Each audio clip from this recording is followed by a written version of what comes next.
You know, at this point in time, with over-the-top stylistic action films like John Wick, or even things like The Boys, where the gore is cranked all the way up to 11 and kind of desensitizes you to everything else, it's really hard to be impressed by cringe-inducing action without feeling like you're numb to it. However, in the case of Novocaine, numb is the furthest thing from what I was feeling while watching it, which is ironic considering the main character was.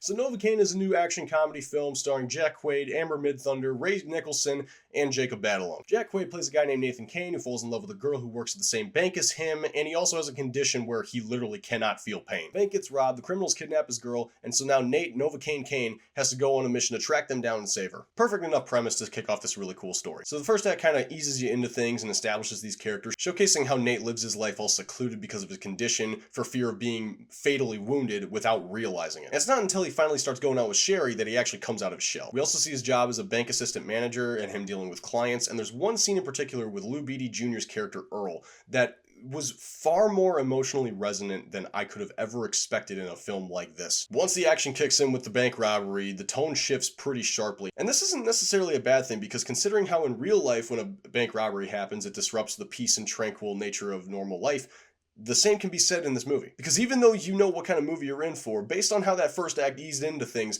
it just makes you kind of perk up when the gunshots start going off. And I don't know about anyone else, but I got to see this film in an early access screening that was open to the public at the Alamo Drafthouse. But when I heard that first initial burst of gunfire, maybe they just have a better sound system than other theaters, it was freaking loud.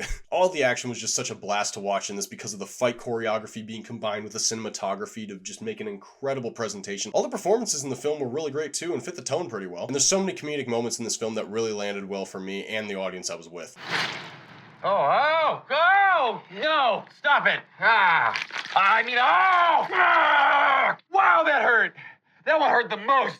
And despite my presumption that this would be a pretty standard point A to point B plot just to explore this concept of a guy who can't feel pain taking dudes out, there was actually some pretty interesting and unexpected twists and turns in this narrative that I really did appreciate. And like I said in the intro, I feel like there's just so many movies and TV shows these days that really go for the throat with the grotesque nature of violence and whatnot, that at this point I feel like I shouldn't even be shocked by anything anymore. But the sound design in this film, I think, is really what sold it and made me feel every hit despite Nathan not feeling anything. And hats off to the makeup department for what they did, because they made some impressively gruesome carnage. And no spoilers, but there's some moments in the film that audibly made me and the rest of the crowd react, and the last time I remember that happening was probably John Wick 4. And since Novocaine feels nothing, they have some creative fun with how he's able to attack people, like reaching into fryers to grab a gun or smashing broken glass into his knuckles. And my personal favorite, okay, skip to that time code if you don't want to know anything. I'm going to keep this brief and vague, but just erring on the side of caution here. So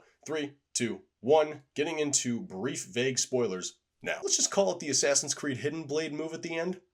If you know, you know. For a really simple yet creative, original idea that clocks in under 2 hours that is tons of fun and an absolute blast to watch, I will be happily adding this to my collection once it releases on physical. And for a final score of 10, I'm going to give this one a 9. Apparently the 2 best films of the year, starring Jack Quaid.